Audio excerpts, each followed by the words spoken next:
Welcome students. 6th standard term 3க்கு புவியியல் பாடத்திட்டத்தில் அழகு 1 ஏஷியா அண்ட் யூரோப் என்ற இந்த பாடத்தில் உள்ள எக்ஸசைஸை நான் இப்போ விரிவாக சொல்ல போகிறேன். இந்த பாடம் மிக நீளமான பாடம். 143லேருந்து 170 பக்கம், ஏறக்குறைய 27 பக்கம் இருக்குது. இதில் நிறைய பக்கங்களில் உங்களுக்கு மேப் ஒர்க்கும் கொடுத்துருக்காங்க. இதை ஒவ்வொன்றா இப்போ நம்ம என்னென்னு போய் பார்க்கலாம். First question choose the correct answer. Which is not the western margin of Asia?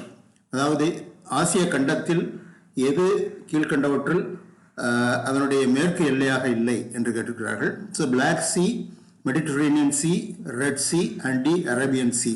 இதில் பார்த்தீங்கன்னா Black Sea, Mediterranean Sea, Red Sea ஆகிய மூணு ஏஷியாவினுடைய மேற்கு எல்லையாக அமைந்திருக்கிறது என்பதை நீங்கள் மேப்பில் தெளிவாக பார்த்துருப்பீங்க. So Arabian sea is the correct answer. Question 2.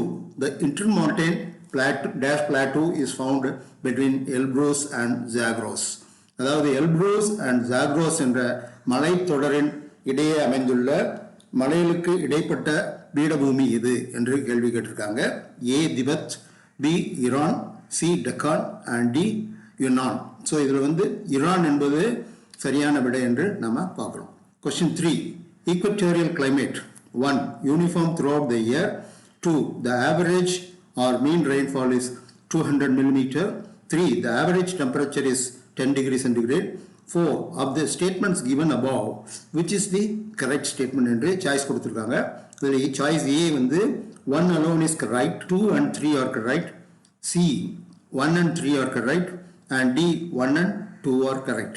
இதில் எது கரெக்டான விடை என்று பார்த்தோம்னா equatorial climate will support uniform climate throughout the year. So choice 1 is the right answer. அதாவது A is the right answer. ஏன்னா இங்கே பார்த்தீங்கன்னா பூமத்திய ரேகைக்கு அருகாமையில் இருக்கக்கூடிய இடங்களில் hot and wet weather will be there throughout the year என்று பாடத்தில் பார்த்தோம். Question number 4. Match list 1 correctly with list 2 and select your answer from the quotes given below. அதில் list 1 4 சாய்ஸ் கொடுத்துருக்காங்க, லிஸ்ட் 2ல 4 சாய்ஸ் கொடுத்துருக்காங்க. List 1 A Malaysia, B Thailand, C Korea and D Israel நாடுகளின் பெயர்கள். List 2ல 1 2 3 4 figs, rubber, teak and cherry. That means various products என்னென்னு கொடுத்துருக்காங்க, அது என்னன்றதை பார்க்கலாம் கொஞ்சம். ஸோ இதை சரியாக மேட்ச் பண்ணி பார்த்தீங்கன்னா மலேசியாவில் ரப்பர் மிகவும் அதிகமாக விளையக்கூடிய நாடு என்று பார்த்தோம். தாய்லாண்டில் இயற்கை காடுகளிலிருந்து தேக்கு அதிகமாக வெட்டி எடுக்கப்படுகிறது என்பதை பார்த்தோம். கொரியாவில் செரிஸ் கல்டிவேட் பண்ணுறாங்க என்றும், இஸ்ரேலில் அது ஒரு வறண்ட மாநிலமாக இருக்கின்ற காரணத்தினால், நாடாக இருக்கின்ற காரணத்தினால அங்கே பேரிச்சம்பழம் அதிகமாக விளைவிக்கப்படுகிறது என்று பார்க்கின்ற காரணத்தினால இந்த ஏபிசிடிக்கு பொருத்தமானது சாய்ஸ் ஏல கொடுத்துருக்கக்கூடிய 2 3 4 1 என்ற அந்த வரிசை என்பதை சரியாக இருக்கிறது என்று நம்ம பார்க்குறோம். Now coming to question number 5. India is the leading producer of dash. A zinc, B mica, C manganese and D coal. So இந்த பாடத்தில் நம்ம பார்த்தோம்னு பார்த்தீங்கன்னா இந்தியா கனிம வளத்தில் மிகவும் சிறப்பாக அமைந்திருக்கிறது என்றும், அதில் உலக அளவில் மைக்கா ப்ரொடக்ஷனில் இந்தியா முதலிடத்தில் இருக்குது என்பதை பார்த்தோம். என்பதனால B is the right choice. The natural boundary between Spain and France is dash. The A Alps, B the Pyrenees, C the Carpathian and D the Caucasus. So இதில் என்னென்னு பார்த்தீங்கன்னா ஸ்பெயின் அண்ட் பிரான்ஸ் நாட்டுக்கு உடைய boundary என்ன, அந்த 2 நாடுகளுக்கிடையே இருக்கக்கூடிய இயற்கை எல்லை என்னன்னு பார்த்தீங்கன்னா இந்த பைரனீஸ் மலைத்தொடர் என்று பாடத்தில் பார்த்தோம். So the Pyrenees is the right answer, choice B. Question 7. The western and northwestern Europe enjoys mild and humid climate. Choose the correct option.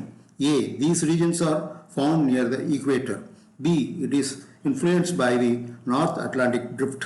C. It is surrounded by mountains. And D. All the above. So the western and northwestern Europe enjoys a mild and humid climate because of the influence of the North Atlantic drift என்று நம்ம இந்த பாடத்தில் பார்த்தோம்னால B is the right choice. Question 8. Which of the following statements is correct? Europe produces electricity from hydropower. B. All the rivers of Europe originate in the Alps. C. Most of the rivers in the Europe are used for inland navigation. And D. The rivers of Europe are perennial in nature.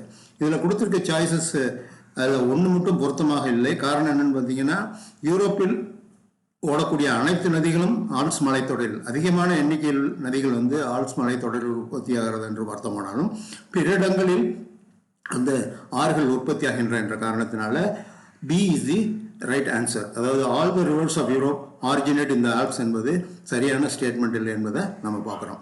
Now choose the correct pair. So இது வந்து பல்வேறு நாடுகள், யூரோப்பில் இருக்கக்கூடிய பல்வேறு நாடுகளில் என்னென்ன விதமான நில அமைப்புகள் இருக்கின்றன என்பதை குறிப்பிட்டு சொல்லியிருக்கிறார்கள். ஸோ இதில் வந்து இன்கரெக்டாக இருக்கக்கூடிய பேர் எதுன்னு பார்த்தீங்கன்னா சி, இந்த பென்னைன்ஸ் இட்டாலி. அதாவது பென்னைன்ஸ் என்ற மலை வந்து நம்ம இங்கிலாண்டில் இருக்குதுன்றதை பார்த்தோம். ஸோ பென்னைன்ஸ் டேஷ் இட்டாலி என்பது ராங் பேரிங் என்பதை நம்ம இதில் பார்க்குறோம். Question number 10. Which country in Europe has a very low density of population? A Iceland, B Netherlands, C Poland and D Switzerland. Iceland என்ற கண்ட்ரியில் தான் வந்து ஐரோப்பாவிலேயே மிகவும் குறைவான மக்கள் தொகை கொண்ட நாடு என்று நம்ம பாடத்தில் பார்த்தோம். So therefore choice A is the right answer. Now coming to question number 2. Fill in the blanks. The Taurus and the Pontine ranges radiate from dash north.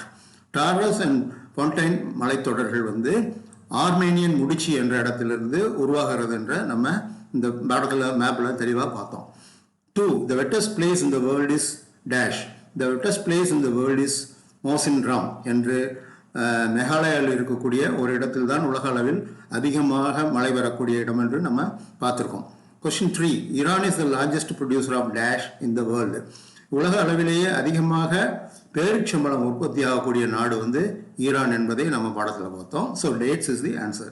Question 4. Europe is connected with south and south east Asia by dash sea route. Europe is connected with south and south east Asia by Suez canal sea route என்பதை நம்ம பாடத்தில் பார்த்தோம். Question number 5. The national dance of Philippines is called dash. The national dance of Philippines is called tinikling. அதாவது Philippines நாட்டின் தேசிய நடனம் என்னன்னு பார்த்தீங்கன்னா tinikling. 6. The second highest peak in Europe is Mont Blanc. The second highest peak வந்து யூரோப்பில் இருக்கக்கூடிய இந்த Mont Blanc என்ற மலை தான் வந்து இரண்டாவது உயரமான சிகரம் என்பதை நம்ம இதில் பார்க்குறோம். 7. The type of climate that prevails in the central and the eastern parts of Europe is dash. It is called humid continental type என்று நம்ம இந்த பாடத்தில் பார்த்தோம். And the important fishing ground in North Sea is, அதாவது வடக்கு கடலில் இருக்கக்கூடிய முக்கியமான மீன்பிடி துறைமுகம் அல்லது மீன்பிடி இடம் என்ன என்றது பார்த்தீங்கன்னா டாகர் பேங்க் என்று சொல்லுகின்றோம். 10. The river dash passes through 9 countries in Europe. So இந்த பாடத்தில் வந்து ஆக்சுவலாக டேனியூப் நதி என்பது 10 நாடுகள், ஐரோப்பா நாட்டில் இருக்கக்கூடிய 10 நாடுகள் வழியாக பாய்கிறது என்பதை நம்ம பாடத்தில் குறிப்பிட்டிருக்காங்க. ஸோ அந்த விதத்தில் டேனியூப் இஸ் தி ரைட் ஆன்சர் என்பதை நம்ம பார்க்குறோம். நம்ம coming to question number 3. Match the following. அதாவது பொருத்தமான இணையை சேர்க்கவும் என்று கொடுத்துருக்காங்க. இதில் லெஃப்ட் காலத்தில் வந்து 5 சாய்ஸ் கொடுத்துருக்காங்க, ரைட் காலத்தில் வந்து 5 ஸ்டேட்மெண்ட் கொடுத்துருக்காங்க. அந்த விதத்தில் பார்த்தீங்கன்னா 1. Mesopotamian plain, 2. மேசன்ட்ரம், 3. Rice bowl of Asia, 4. ஜார்ட் கோஸ்ட் அண்ட் 5. Bull fighting. அந்த ரைட் சைடில் பார்த்தீங்கன்னா highest rainfall Norway, Spain south east, Euphrates and Tigris and Thailand என்று கொடுத்துருக்காங்க. இந்த விதத்தில் பார்த்தீங்கன்னா மெசபட்டோமியன் பிளைன் என்பது வந்து யூப்ரட்டிஸ் மற்றும் டைக்ரஸ் நதிகள் பாயக்கூடிய அந்த சமவெளியை வந்து நம்ம மெசபட்டோமியன் பிளைன் என்று பாடத்தில் பார்த்தோம். அதே மாதிரி உலகில் அதிக அளவில் மழை பெய்யக்கூடிய இடம் வந்து மௌசின்ரம் என்று ஏற்கனவே நம்ம பார்த்துருக்கோம். ரைஸ் பவுல் ஆஃப் ஏஷியா, அதாவது தாய்லாந்து நாடு, ஏஷியாவில் இருக்கக்கூடிய தாய்லாந்து நாடு வந்து நெற்களஞ்சியம் என்று, ஆசியாவின் நெற்களஞ்சியம் என்று அழைக்கப்படுகிறது. ஜார்ட் கோஸ்ட் என்று சொல்லக்கூடிய ஒரு வகை கடற்கரை வந்து நார்வே நாட்டில் அமைந்துள்ளது என்பதை நம்ம பார்த்தோம். அதே மாதிரி புல் ஃபைட்டிங் என்பது சவுத் ஈஸ்ட் ஸ்பெயினில் நடக்கக்கூடிய ஒரு திருவிழா என்பதையும் நம்ம. Question number 4. Let us learn. 1. Assertion. Italy has dry summers and rainy winters. And reason, it is located in the Mediterranean region. So 4 choice கொடுத்துருக்காங்க. Both A and R are individually true and R is the correct explanation for A. And B, both A and R are individually true, but R is not the correct explanation for A.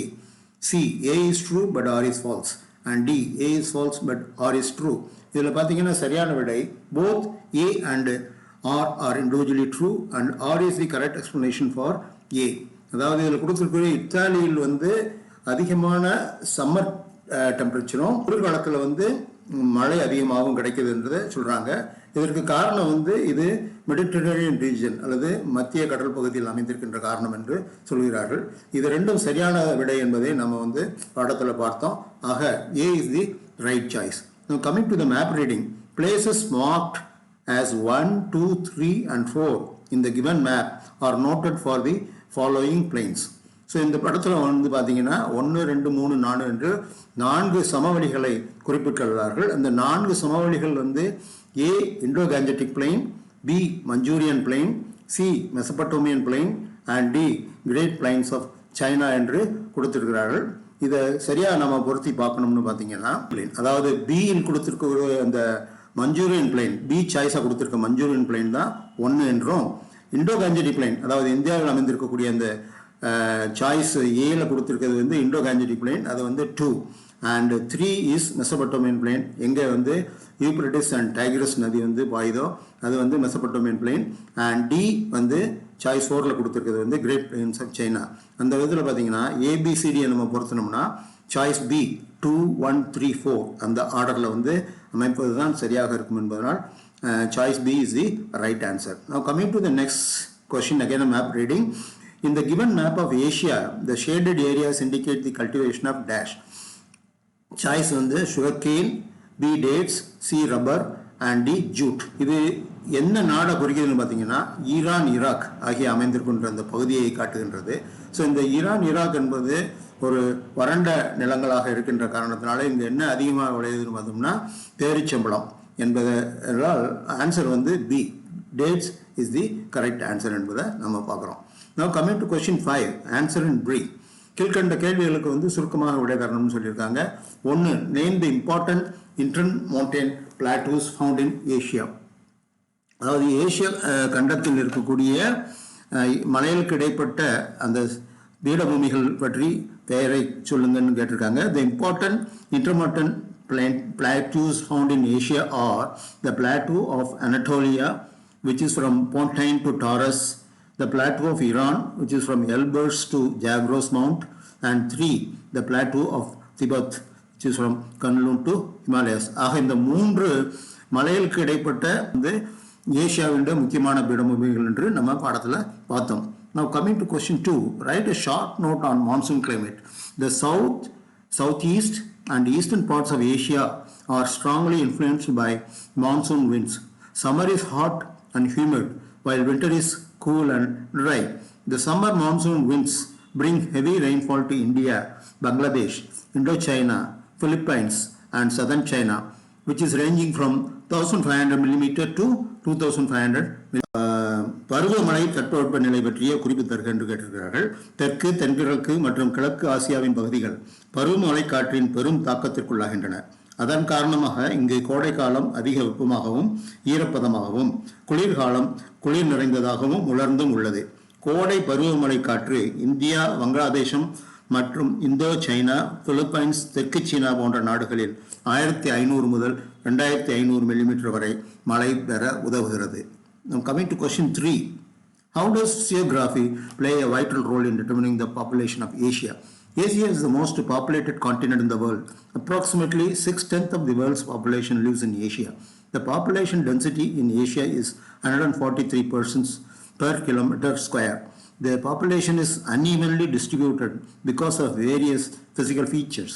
Vast floodplains of Asia with good agriculture and industrial activities support high human population. Thus the Great Plains and the southern plateaus have high density of population, whereas low density is found in the northern lowlands and central high mountains of Asia. அதாவது ஏசியாவின் நில அமைப்பு அதனுடைய மக்கள் தொகையை எப்படி நிர்ணயிக்கிறது என்று கேட்டிருக்கிறார்கள். உலகில் அதிக மக்கள் தொகை கொண்ட கண்டமாக ஆசியா விளங்குகிறது. 10ல் 6 பேர் இங்கு வாழ்கின்றனர். ஆசியாவின் சராசரி மக்கள் அடர்த்தி சதுர கிலோமீட்டருக்கு 143 பேர் ஆகும். ஆசியாவின் பல்வேறு வகைப்பட்ட நில அமைப்பின் காரணமாக மக்கள் தொகை ஒரே சீராக இல்லாமல் பலவிதமாக அமைந்துள்ளது. பரந்து விரிந்துள்ள ஆற்றுப்படுகைகள் மற்றும் தெற்கு பீடபூமிகள் அதிக மக்கள் தொகை கொண்டதாகவும், வடபகுதி கீழ்நிலங்கள் மற்றும் மத்திய உயர்மலைகள் குறைந்த மக்கள் தொகை கொண்டதாகவும் விளங்குகின்றன என்று நம்ம பார்த்தோம். Question 4, name the ports found in Asia. அது ஏசிய கண்டத்தில் இருக்கக்கூடிய முக்கியமான துறைமுகங்கள் யாவை என்று கேட்டிருக்கிறார்கள். Tokyo, Shanghai, Singapore, Hong Kong, Chennai, Mumbai, Karachi, Dubai are the important sea ports in Asia என்று நம்ம பார்க்குறோம். Question 5. Asia is called the land of contrasts. Justify. Asia is biggest continent. It has different types of land features such as mountain, plateau, plain, valley, bay, island, etc. It has also different climatic conditions from the equator to polar region. Apart from this, many races, languages, religions and cultures are followed by people who live in Asia. So, Asia is called the land of contrast. ஏசியாவை வேறுபாடுகள் நிறைந்த நிலம் என்கிறோம். காரணம் தருக. பூமியிலேயே அதிக பரப்பளவில் அமைந்த கண்டம் ஏசியா ஆகும். இங்கு மலைகள், பீடபூமிகள், சமவெளிகள், பள்ளத்தாக்குகள், விரிகுடாக்கள், தீபகற்பங்கள் போன்றவை பல இயற்கை அமைப்புகளாக அமைந்துள்ளன. பூமத்திய ரேகை முதல் துருவப்பகுதி வரை நிலவும் சீதோஷ்ண நிலையும் இங்கு நிலவுகிறது. பல்வேறு மதம், இனம், மொழி, கலாச்சாரம் தழுவிய மக்கள் இங்கு வாழ்கின்றன. இந்த காரணங்களால் ஏசியா வேறுபாடுகள் நிறைந்த நிலம் என்று அழைக்கப்படுகிறது. 6. Name the important mountains found in the alpine system.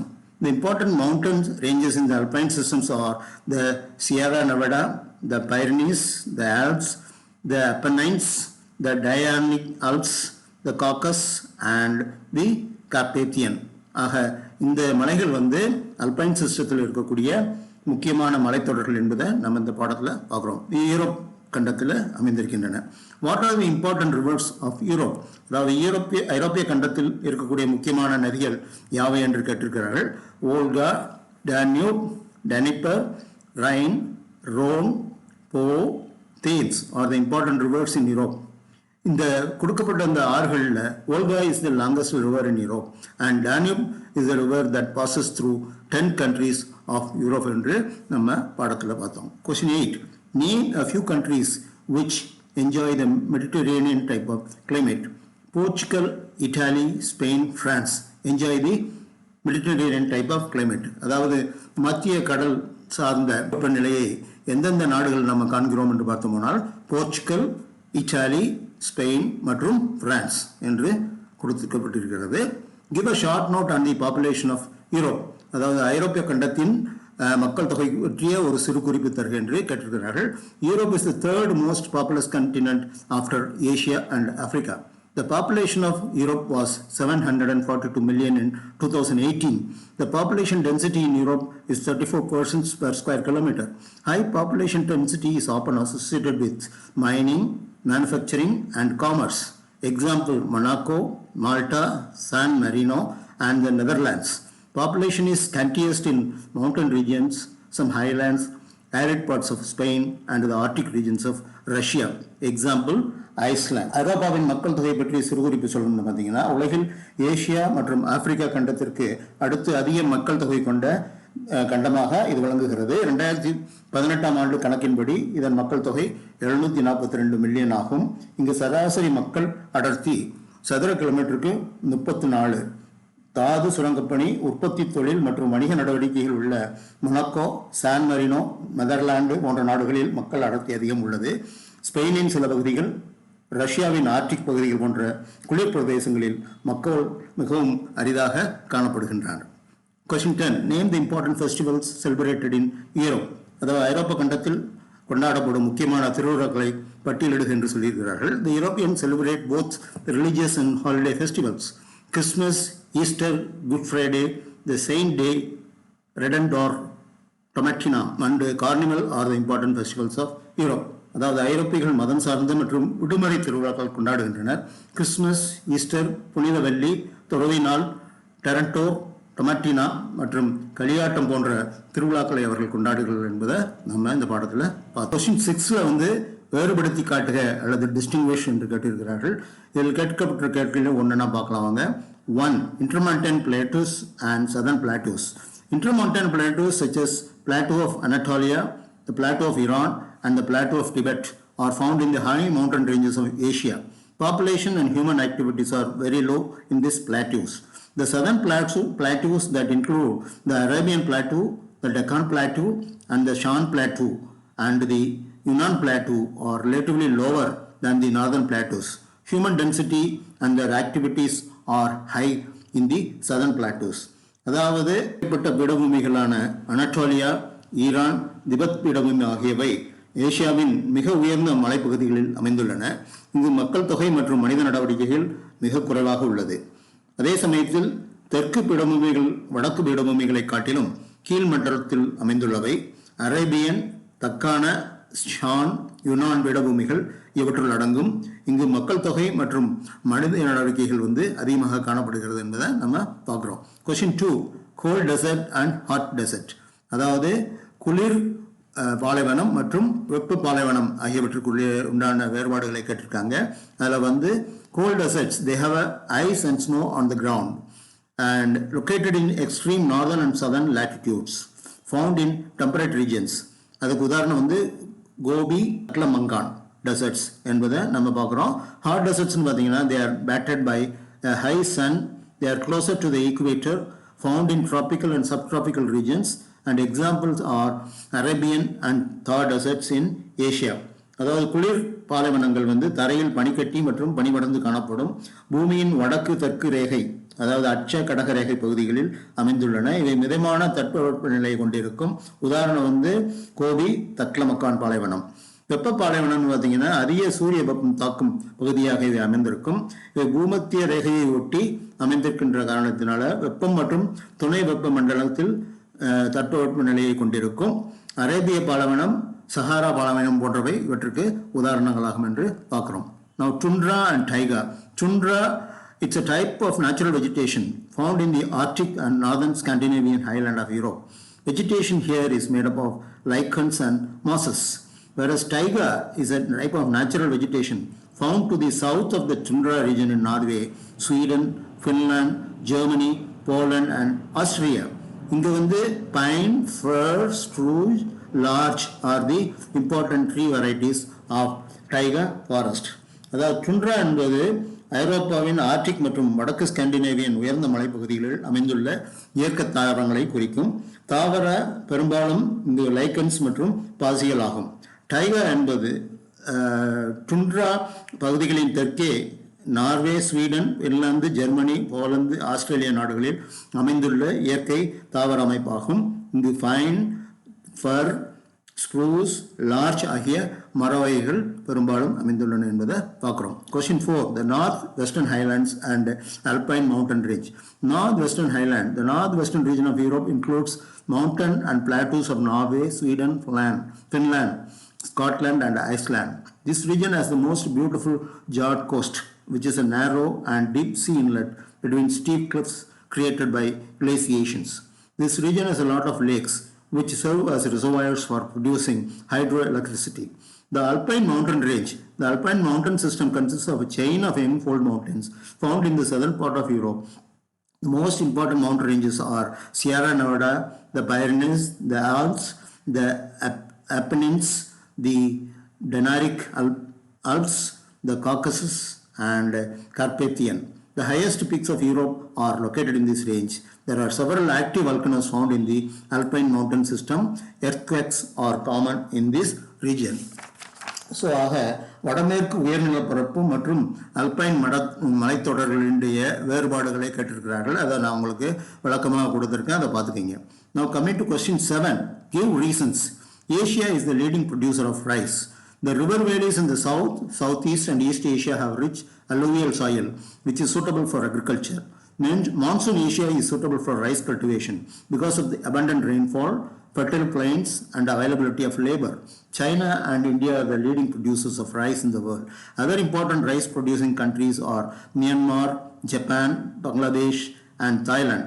Thus Asia is the leading producer of rice. அதாவது ஏசியா கண்டம் உலகிலேயே நெல் அதிகமாக விளைவிக்கக்கூடிய ஒரு கண்டமாக இருக்கிறது என்று கேட்டிருக்காங்க. அதுக்குண்டான காரணத்தை நான் தெளிவாக விளக்கி சொல்லியிருக்கிறேன், அதை பாருங்க. Question 2, Asia is the largest and most populous continent in the world. Asia is the largest and most populous among the 7 countries in the continents in the world. It covers about 30% of the world's land area and about 60% of the world's population. Lofty mountains, plateaus, plains, islands and peninsulas are the major physiographic features of Asia. Many perennial rivers flow through different parts of Asia. The fertile plains and plateaus support intensive agriculture and industrial activities. Many large cities in Asia have industrial development. All these areas have very high population density.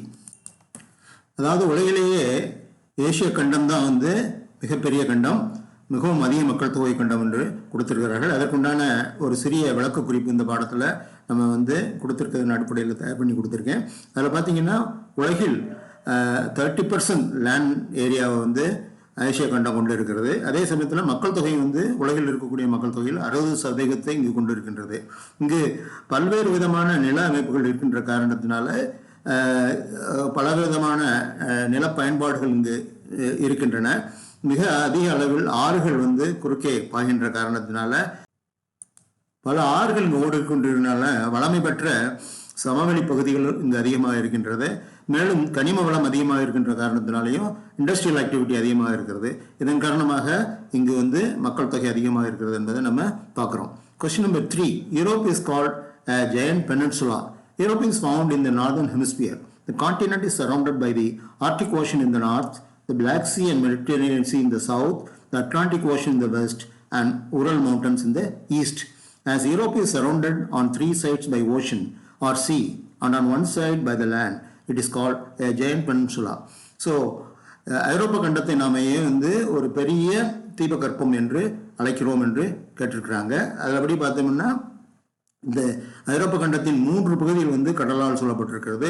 ஒரு பகுதி மட்டும் ஊரல் mountain என்ற நிலப்பரப்பினால் சூழப்பட்டுள்ளது என்ற காரணத்தினால இதை வந்து ஒரு பெரிய தீபகற்பம் என்று சொல்லுகின்றோம். Question number 4.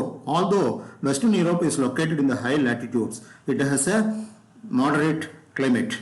மேற்கு ஐரோப்பிய அதிக உயரத்தில் அமைந்திருந்தாலும் அதன் தட்பவெப்ப நிலை மிதமாக இருக்கிறது என்பதை நம்ம கேட்டிருக்காங்க. The Western Europe has a mild, generally humid climate influenced by the North Atlantic Drift. The relatively warm waters of the North Atlantic Drift are responsible for moderating the climate of Western Europe, so that winters are less cold than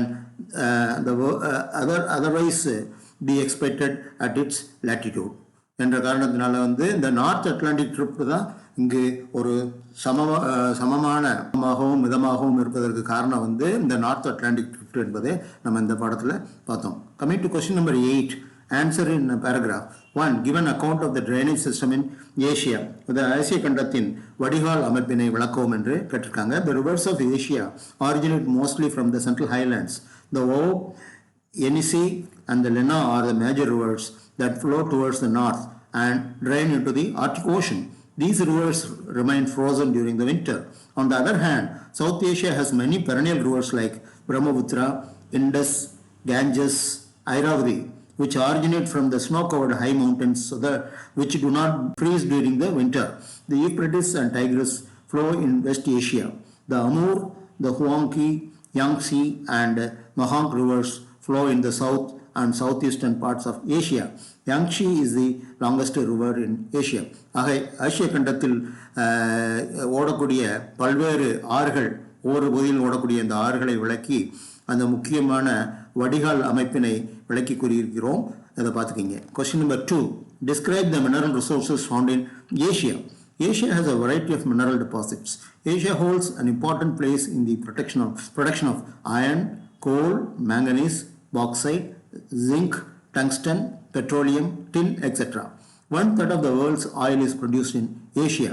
The important petroleum producing countries are Saudi Arabia, Kuwait, Iran, Bahrain, Qatar and UAE, அதாவது United Arab Emirates.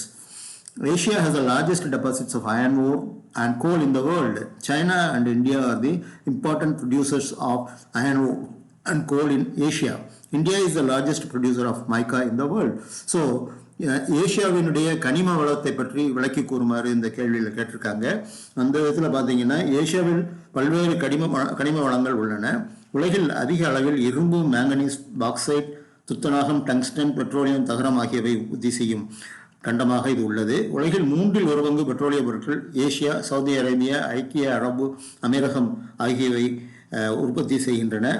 Kuwait, Iran, Bahrain, Khattar ஆகிய நாடுகளிலும் அதிக அளவில் petroleum உற்பத்தி செய்யப்படுகிறது. ஏசியாவின் உலகில் அதிக இரும்புத்தாது மற்றும் நிலக்கரி படிமங்கள் சைனா மற்றும் இந்தியாவில் அமைந்துள்ளன. இந்தியா உலகில் அதிக அளவில் மைக்கா உற்பத்தி செய்யும் நாடாகவும் விளங்குகிறது. Question 3. What are JARDs? How do they protect harbors from bad weather conditions? JARDs are narrow and deep sea inlets between steep cliffs located in the northwestern highlands of Europe. They were created by glaciations in the past. They protect the harbors in the following ways. One, by they reduce the speed of wind irrespective of its direction, and two, they control the force of the sea waves. Hence, areas with the JARDs are best suited for natural harbors. ஜார்டுகள் என்றால் என்ன, அவை மோசமான வானிலையிலிருந்து எவ்வாறு துறைமுகங்களை பாதுகாக்கின்றன என்று கேள்வி. இவை உயர்ந்த பாறைகளுக்கிடையே அமைந்துள்ள குறுகிய ஆழமான அழகிய கடல் நுழைவாயில் அமைந்த பகுதியாகும். பனிப்பாறைகளின் நடவடிக்கைகளால் இவை உருவாகின. இவை துறைமுகங்கள் கீழ்கண்ட வகையில் பாதுகாக்க பயன்படுகின்றன. ஒன்று, காற்றின் திசையை கணக்கில் கொள்ளாமல் வேகத்தை கட்டுப்படுத்துகின்றன. 2, கடல் அலைகளின் தாக்கத்தை குறைக்கின்றன என்பதை நம்ம பார்க்குறோம். Question number 4. Describe the climatic divisions of Europe. அதாவது ஐரோப்பா கண்டத்தின் தட்பவெப்பநிலை பிரிவுகளை விளக்குவோம் என்று கேட்டிருக்கிறார்கள். அதில் the climate of Europe varies from the subtropical to the polar climate. The western and northwestern parts have a mild, generally humid climate influenced by the North Atlantic drift. In central and eastern Europe, the climate is humid, continental type. The Mediterranean climate of the south has warm summer and rainy winter. In the northeast, subarctic and tundra climates are found. The whole of Europe is subject to moderating influence of prevailing westerly winds from the Atlantic Ocean. So, அந்த விதத்தில் ஐரோப்பா கண்டத்தில் எவ்வாறு பல்வேறு இடங்களில் பல்வேறு பகுதிகளில் பல்வேறு தட்பவெப்ப நிலைகள் விளங்குகின்றன அல்லது அமைந்துள்ளன என்பதை விளக்கி சொல்லியிருக்கிறேன். இதை பார்த்து map skill. Mark the following in the outline map of Asia and Europe என்று 2 கேள்விகள் கேட்டிருக்காங்க. இதில் ஏசியாவில் பக்கம் 114 கொடுத்திருக்கக்கூடிய அந்த மேப்பை வச்சு நீங்கள் ப்ராக்டிஸ் பண்ணீங்கன்னா இதை அவுட்லைன் மேப்பில் தெளிவாக குறிப்பதற்கு வசதியாக இருக்கும். இந்த விதத்தில் பார்த்தீங்கன்னா மவுண்டன்ஸில் ஊரல் அண்ட் ஹிமாலயா மவுண்டன்ஸ் கேட்டிருக்காங்க. அப்புறம் முடிச்சில் பமீர் முடிச்சு கேட்டிருக்காங்க. பாலைவனத்தில் கோபி பாலைவனத்தை கேட்டிருக்காங்க. பெனின்சுலாவில் அரேபியன் பெனின்சுலா, பிளாட்டூவில் டெக்கான் பிளாட்டூ, ரிவர்ஸில் யாங்ஸி ஓபும், சி ஆரல் சியும், பைக்கல் லேக் ஏரியில் பைக்கல் லேக். ஆக இந்த 8 இடங்களை 1 2 3 4 5 6 7 8 9 10 இடங்களை குறிப்பிட்டு சொல்லுமாறு கேட்டிருக்காங்க. ஆக இவற்றை நீங்கள் அவுட்லைன் மேப்பில் ரெகுலராக ப்ராக்டிஸ் பண்ணி பார்த்துக்கிங்க என்று நான் உங்கள்கிட்ட சொல்லிக்கிறேன். Now coming to Europe again, இதே மாதிரி பார்த்தீங்கன்னா இந்த physiographic map of யூரோப்பில் the Pyrenees, the Black Forest, Apennines, Hungarian Plain, Caucasus Mountain, River Volga, River Danube, Strait of Gibraltar and Lake Ladoga, North Sea ஆகியவற்றை குறிப்பிட சொல்லியிருக்கிறார்கள். இதுவும் இந்த ஃபிசிக்கல் மேப்பை வச்சு நீங்கள் தெளிவாக ஒரு தடவை ப்ராக்டிஸ் பண்ணிவிட்டு அந்த பேக்ரவுண்ட் மேப்பில் நீங்கள் குறிக்க பழகிக்கிங்க என்பதை. 10. The complete the following. இதில் என்னென்னா ஒரு பேராகிராஃப் கொடுத்துருக்காங்க. அது நீங்கள் எந்த மாவட்டத்தை சேர்ந்தவர்கள் என்பதை பொறுத்து இதை பூர்த்தி செய்து கொள்ள வேண்டும். நான் உதாரணத்துக்கு மதுரை மாவட்டத்தை சேர்ந்தவனாக கருதி அதில் என்னென்ன விவரங்கள் கொடுக்க வேண்டும் என்பதை கொடுத்துருக்கிறேன். அந்த விதத்தில் அதை படிக்கிறேன் பாருங்கள். I belong to Madurai district. My district is famous for the following. 1. Ancient temples constructed by Pandyas and Naya kings. 2. Madurai Chumudicharis. And 3. Jasmine. The boundaries of my districts are Dindigul and Tiruchirappalli in the north, Sivagangai in the east, Virudhunagar in the south, Theni in the west. It spreads for an area of 3,710 square kilometers. There are 11 taluks and 665 villages in my district. Part of Western Ghat range is an important mountain. Madurai Plateau and the plain lands drained by Vaigai are important physical features. The rivers Vaigai and Kundar crisscross my district. Neem, palmyra, tamarind are common trees, and wildlife such as spotted deers, wild pigs, bonnet macaques are found here. Granite, blue metal jelly, limestone are important minerals available in my district. Based on this, granite and rough-stone processing and limestone industries are located here. The major crops are paddy, cotton, pulses. The total population is 30.38 lakhs. We celebrate Thai Pongal, Chitrai Thiruvilla and Thai Pusam festivals. ஆக நீங்கள் எந்த மாவட்டத்தை சேர்ந்தவராக இருப்பீர்களோ அந்த மாவட்டத்திற்கு உண்டான விவரங்களை வந்து வெப்சைட்லேருந்து எடுக்கலாம். ஒவ்வொரு மாவட்டத்திற்கு உண்டான அந்த டீட்டெயில்ஸ் வந்து அனைத்து வெப்சைட்லேயும் கிடைக்கும்.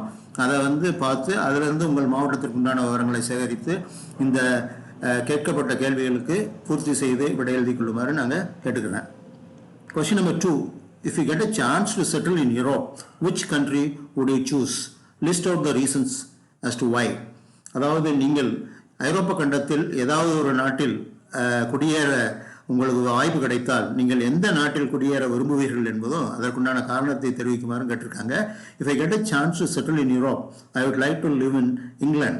England enjoys a more mild and salubrious temperate climate than places at similar latitudes with plentiful rain all around the year. It has less population density. Only less than 25% of the country is built on. With a lot of natural features, it is a perfect place for an outdoor adventure. English is the mother tongue of the country, which is spoken by the largest population in the world. England is more a flat country that would make my travel comfortable. England is home to some of the best universities in the world, such as Oxford and Cambridge. Their life in public places follows strict discipline, as jumping queue in public service places like post offices, banks, bus stations is considered an offense with punishments. These are the reasons for which I chose to settle in England. So ஆங்கில அதாவது ஐரோப்பாவில் நீங்கள் வாழ உங்களுக்கு வாய்ப்பு கிடைத்தால் எந்த நாட்டில் குடியேற விரும்புகிறீர்கள் என்று கேட்ட கேள்விக்கு நான் வந்து இங்கிலாந்து நாட்டை குறிப்பிட்டு அதற்குண்டான காரணத்தையும் கொடுத்துருக்கேன். அதை பார்க்கலாம். இங்கிலாந்து நாடு மிதமான தட்பவெப்ப நிலையை கொண்டு வருடத்தில் பெரும்பாலும் மழை பெறும் நாடாக உள்ளது. குறைந்த மக்கள் தொகை கொண்ட நாடாக உள்ளது. நாட்டின் 25% நிலப்பரப்பு மட்டுமே கட்டுமானம் செய்யப்பட்டுள்ள மீதமுள்ள இடங்கள் அதிக அளவில் இயற்கை அமைப்புகள் கொண்டுள்ளதால் சுற்றுலாவிற்கு உகந்ததாக உள்ளது. நாட்டின் தாய்மொழியான ஆங்கிலம் உலகில் அதிக அளவில் மக்களால் பேசப்படும் ஒரு மொழியாக உள்ளது. பெரும்பாலும் சமதள பரப்பு கொண்ட நில அமைப்பினால் எனது பயணம் எங்கு சென்றாலும் எளிதாக இருக்கும். இங்கிலாந்து உலக பிரசித்தி பெற்ற ஆக்ஸ்போர்ட், கேம்பிரிட்ஜ் போன்ற பல்கலைக்கழகம் கொண்டுள்ளது. மக்கள் பொது இடங்களில் மிகவும் ஒழுக்கமான முறையில் நடந்து கொள்கின்றனர். உதாரணம் வந்து தபால் நிலையம், பஸ் நிலையம், வங்கிகள். அவர்கள் விதியை மீறுவதில்லை, வரிசையிலும் மீறி செல்வதில்லை. அதற்கு தண்டனை உண்டு. மேற்சொன்ன காரணங்களால் நான் வந்து இங்கிலாந்து நாட்டில் குடியேற விரும்புவேன் என்று சொல்லி உங்களுக்கு விளக்கம் செஞ்சிருக்கேன். Last question of the session is choose any region in Asia. In the map of Asia, mark its distribution of natural vegetation and wildlife. Paste the related pictures என்று கொடுத்து கேட்டிருக்காங்க. இதில் வந்து நான் வந்து உதாரணத்துக்கு எடுத்திருக்கிறது பார்த்தீங்கன்னா ஏஷியா, அதாவது சவுத் ஏஷியா. இந்த சவுத் ஏஷியாவில் என்னென்ன நாடுகள் இருக்குன்னு பார்த்தீங்கன்னா Afghanistan, Pakistan, India, Nepal, Bhutan, Bangladesh and Maldives இங்கே இருக்குது. ஸோ ஆக 8 நாடுகளை கொண்ட இந்த தெற்கு ஏஷியாவினுடைய ஃபிசிக்கல் மேப்பை கொடுத்து இந்த ஃபிசிக்கல் மேப்பில் வந்து முக்கியமான தாவர அமைப்புகள் மற்றும் விலங்கினங்கள் என்னென்ன என்பதை வந்து நீங்கள் படங்களை கட் பண்ணி ஒட்டிகிட்டே போகலாம். அந்த விதத்தில் பார்த்தீங்கன்னா ஊசி இலை காடுகள் வந்து ஹிமாலயா மலைப்பகுதிகளில் அமைந்திருக்கின்றன, இந்த இடத்துல வரும். தென் மலைக்காடுகள் வந்து மேற்கு தொடர்ச்சி மலையில் அமைந்திருக்கின்றன, இந்த இடத்துல வரும். ஏற்கனவே ஒரு 6 மாநிலங்களில் அமைந்திருக்கக்கூடிய இந்த மேற்கு தொடர்ச்சி மலைகளில் மலைக்காடுகள் அமைந்திருக்கின்றன. உலர் இலையுதிர் காடுகள் என்பது வந்து தக்கான புனபூமி மத்திய இந்திய பகுதியில் அமைந்திருக்கிறது, இந்த பகுதியில் அமைந்திருக்கிறது. தென் கடற்கரை காடுகள் வந்து கிழக்கு கடற்கரையிலும் மேற்கு கடற்கரையிலும் அமைந்திருக்கின்றது. அடுத்து வந்து உலர்காடுகள் சொல்லியாச்சு இல்லையா. உலர்காடுகள் வந்து தார் பாலைவனம், இது வந்து இந்த இடத்துல வரும், ராஜஸ்தான். ஆக இவ்வாறு நாட்டின் பல்வேறு பகுதியில் அமைந்துள்ள தாவர அமைப்புகள் எங்கெங்கே இருக்கிறது என்பது வந்து அந்த படங்களை எடுத்து நீங்கள் ஒட்டி விளக்கி சொல்லலாம். அடுத்து வனவிலங்குகள் என்று எடுத்துக்கொண்டோம்னா புலி, யானை போன்ற மிருகங்கள் வந்து மேற்கு தொடர்ச்சி மலை, அதாவது கேரளா, கர்நாடகா, தமிழ்நாடு பகுதிகளிலும், சிங்கம் வந்து குஜராத் பகுதியிலும், காண்டாமிருகம் அஸ்ஸாம் பகுதியிலும், புள்ளிமான் போன்றவை மத்திய இந்திய பகுதியிலும், முதலைகள் வந்து கங்கை சமவெளி பகுதிகளிலும், அதாவது கேஞ்சட்டிக் பிளைன்ஸ் என்று சொல்லக்கூடிய இடங்களிலும், கங்கை ஆற்றின் பகுதிகளில் அமைந்திருக்கின்ற காரணத்தினால இதுக்குண்டான படங்களை நீங்கள் வெட்டி அந்தந்த பகுதிகளில் ஒட்டி அதை லேபிள் பண்ணிட்டீங்கன்னா இந்த எக்ஸசைஸ், அதாவது இந்த ஆக்டிவிட்டி வந்து பூர்த்தியாகும் என்று நான் சொல்லிக்கிறேன். ஸோ ஆக இந்த விதத்தில் பார்த்தீங்கன்னா அதுக்குண்டான விளக்கமும் நான் இதில் கீழே கொடுத்துருக்கேன். ஸோ இந்த எக்ஸசைசஸ் வந்து உங்களுக்கு ப்ராபப்ளி ரொம்ப எலாபரேட்டாக இருக்கும் என்று நினைக்கிறேன். ஸோ இந்த எக்ஸசைசஸ் வந்து நீங்கள் ரிப்பீட் பண்ணி பார்த்துக்கிங்க. ஸோ உங்களுக்கு இந்த எக்ஸசைஸ் விளக்கம் கொடுத்துருக்கிறது பிடித்திருந்ததுனால் நீங்கள் உங்களுக்கு இந்த வீடியோவுக்கு ஒரு லைக் கொடுங்க. இதை உங்கள் ஃப்ரெண்ட்ஸோட ஷேர் பண்ணுங்கள். மேலும் இந்த சேனலை வந்து நீங்கள் இது வரைக்கும் சப்ஸ்கிரைப் பண்ணாமல் இருந்தால் உடனே சப்ஸ்கிரைப் பண்ணுங்கள். நன்றி, வணக்கம்.